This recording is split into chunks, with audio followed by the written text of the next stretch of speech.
Tem uma conversa agora com o presidente da República, Jair Bolsonaro. Ele está no Palácio da Alvorada e conversa comigo por teleconferência, portanto, pela internet. Eu quero agradecer muitíssimo a sua presença conosco aqui no Domingo Espetacular. Como vai o senhor, presidente? Tudo bem, graças a Deus. Eu que agradeço a oportunidade para me dirigir à nação brasileira. Presidente, nós estamos vivendo o primeiro fim de semana de uma quarentena voluntária, que nos próximos dias pode ser inclusive obrigatória em alguns estados do país. As famílias brasileiras estão lhe assistindo nesse momento de casa, muitas delas isoladas. Médicos infectologistas, presidente, dizem que o governo, de alguma forma, demorou a reconhecer a gravidade da situação que estamos vivendo. O que o senhor tem a dizer sobre isso? Olha, desde quando nós resgatamos os brasileiros lá na China, o Brasil, os nossos ministros, nosso governo vem tomando as providências. Nós trabalhamos, todos os ministros conversam entre si e várias medidas foram tomadas, em especial também junto à economia. O nosso ministro Henrique Mandetta, da Saúde, já vinha providenciando respiradores, abertura de leis de UTI, fazendo contato com os demais integrantes aqui do nosso governo para esperar o momento dessa gripe vir ao Brasil, porque nós sabíamos que ela viria ao Brasil. Agora, as pessoas que reclamam de mim, que não tomou providência, tenham tomado providência, como, por exemplo, aí o senhor governador de São Paulo, tem que lembrar que no dia 23 de fevereiro ele estava na Sapucaí, no Rio de Janeiro. Logo depois, 8 de março, dia da mulher, teve uma corrida da mulher em São Paulo, ele estava lá com 18 mil pessoas ao teu lado. No dia seguinte, dava o lançamento da CNN com 1.300 pessoas do seu lado. Então, no que nós estamos vivendo? Nós não podemos politizar isso aqui. Só falei isso porque eles me atacam constantemente. Tá? Eu entendo, mas, presidente, sobre esse aspecto, para aproveitar o que o senhor está dizendo. É uma preocupação de todos nós buscar solução para o caso e atenuar o problema que já começou e sabendo que tem um prazo para aumentar e depois regredir e voltar à normalidade. Mas aproveitando o gancho que o senhor acaba de me dar nessa sua resposta, na posição destes governadores, o senhor teria estimulado o cancelamento, a suspensão do carnaval? Eles poderiam ter proposto isso. Agora, imagine, né, uma decisão minha nesse sentido. Primeiro, o custo que não seria, dado que já estava envolvido em despesa, em tudo no Brasil todo. Obviamente que eu não seria respeitado. Eu acho que cairia no ridículo essa imposição. Agora, deixa bem claro, não temos que entrar em pânico. Isso nós vamos viver. Quando você não pode comparar Brasil com a Itália, eu pergunto a você, você sabe quantos habitantes temos por quilômetro quadrado na Itália? São 200 habitantes por quilômetro quadrado. Na Alemanha são 230 habitantes, no Brasil 24. Há uma diferença enorme entre esses países. Mais importante que a economia é a nossa vida, mas nós não podemos extrapolar na dose, porque com o desemprego aí acontecendo, a catástrofe será maior. Mais ainda, o número de pessoas que morreram de H1N1 no ano passado foram na ordem de 800 pessoas. A previsão é não chegar a essa quantidade de óbitos no tocante ao coronavírus. Presidente. Então, tem certos números que temos que levar em conta. E essas crises, esses vírus acontecem ao longo do tempo, no mundo todo. Então, calma, tranquilidade, não levar pânico à população, não exterminar empregos, senhores governadores. Sejam responsáveis, sejam responsáveis. Espero que não queiram me culpar lá na frente pela quantidade de milhões e milhões de empregados na minha pessoa. Estamos fazendo a coisa certa, observando protocolos e com tranquilidade. Eu entendo que é justamente por isso que essa entrevista é importante, para ouvir também a sua parcela de responsabilidade, já que os governadores não estão participando aqui dessa entrevista. Por isso mesmo eu queria entender, nessa preocupação de empregadores e de trabalhadores sobre as próximas semanas, que medidas efetivas o governo federal anuncia ou pode anunciar para manutenção de empregos. Eu vejo governadores estimulando que não se corte água, não se corte luz. Quer dizer, diante de um quadro pior que pode aparecer e que, segundo o seu ministro da Saúde, de fato virá, quais são as medidas do governo federal nesse campo trabalhista? Trabalhista, junto à equipe econômica. É o não recolhimento do Simples, a parte que compete à União, linhas de crédito. Nós estamos adiantando as 2 parcelas do 13º do pessoal do INSS para aposentados e pensionistas. A Caixa Econômica Federal e tem uma linha de crédito enorme também no mesmo sentido, com juros mais baixos. Então, essa série de medidas, tá, vão fazer alguma diferença. O senhor trabalha com alguma projeção de números? Diferentes organizações, algumas financeiras... Eu não trabalho, não interfiro no trabalho do Luiz Mandetta, nosso ministro da Saúde, tá? Eu vejo os números que partem de lá, dessas projeções, eu estou achando que é um exagero nisso aí. E nós temos que levar em conta a situação daquela pessoa. Às vezes o cara é uma pessoa, como no Rio de Janeiro, que é uma pessoa grave, entubada lá, tem 50 anos de idade, né? Desde os 12 era um fumante inveterado. Então, qualquer problema que ele adquira, tá, vai ser uma catástrofe para a vida dele. Não há a menor dúvida isso daí. Me permita emendar a pergunta que fiz agora há pouco sobre as comunidades em situação de risco. Favelas, áreas mais pobres. Do Rio de Janeiro chegam informações agora dos primeiros casos confirmados na Cidade de Deus e em outras comunidades. Qual o papel que o governo federal pode desempenhar nessa questão?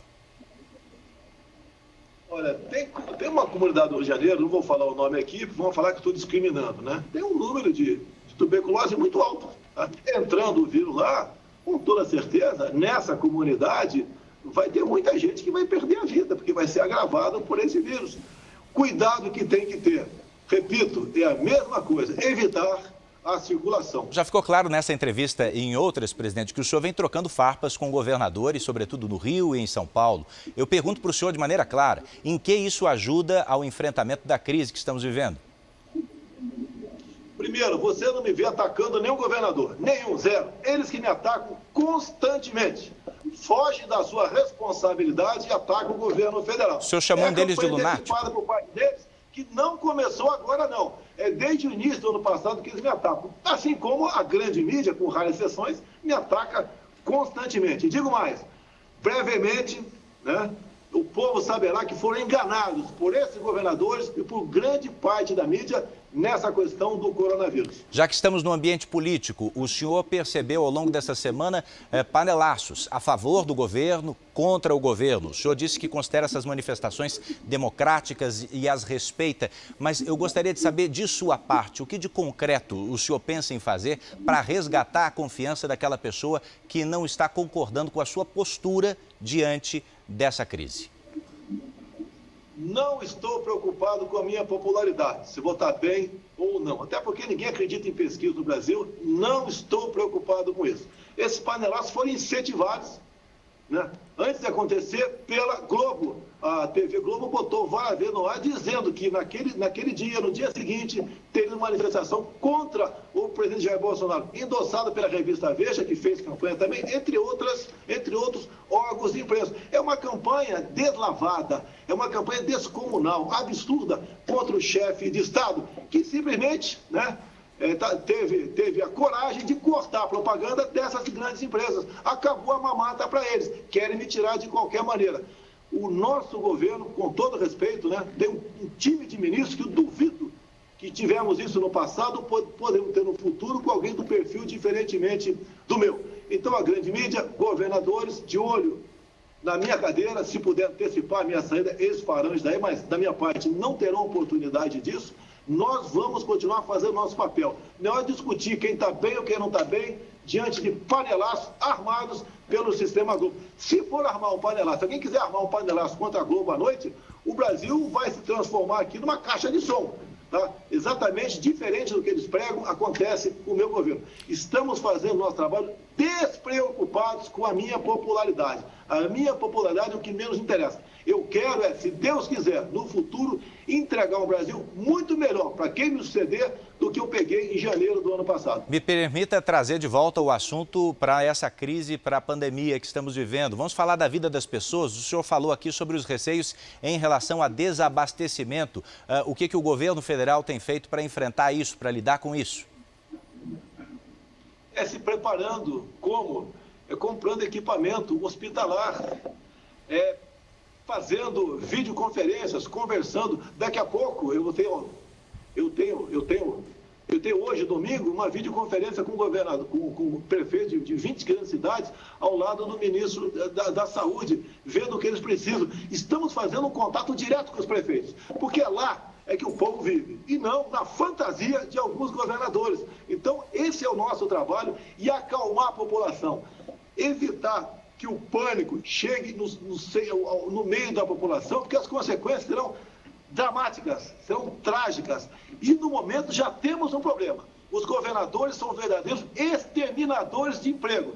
Parte dos governadores deixam claro, estão exterminando emprego no Brasil. Essa é uma crise muito pior do que o próprio coronavírus vem causando no Brasil e pode causar ainda. Para a gente concluir a entrevista, já agradecendo mais uma vez por o senhor estar conosco aqui nessa noite de domingo, no Domingo Espetacular, qual é a mensagem que o senhor envia ao brasileiro diante desse crescimento exponencial do número de casos?